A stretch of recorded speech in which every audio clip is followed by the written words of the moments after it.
पाकिस्तानी हुकूमतों की जानिब से IMF से कर्ज लेने की तफसीलात कौमी असम्बली की कायमा कमेटी में पेश कर दी गई।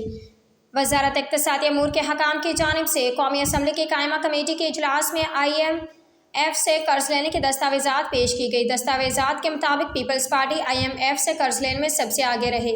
पीपल्स पार्टी की हुकूमत ने 2008 से 2013 तक SDR से 5 अरब 23 करोड़ से ज़ायद कर्ज लिया। रकम अमरीकी करेंसी में 7 अरब 72 करोड़ 59 लाख डॉलर से ज़ायद बनती है। कायमा कमेटी में पेश दस्तावेज़ात के मुताबिक IMF को 3 अरब डॉलर से ज़ायद कर्ज वापस किया गया। पीपल्स पार्टी ने IMF को 48 करोड़ 40 लाख डॉलर से ज़ायद सूद अदा किया। कौमी असम्बली के कायमा कमेटी में पेश दस्तावेज़ात के मुताबिक पीपल्स पार्टी के बाद पाकिस्तान मुस्लिम लीग ने IMF से ज़्यादा कर्ज लिया।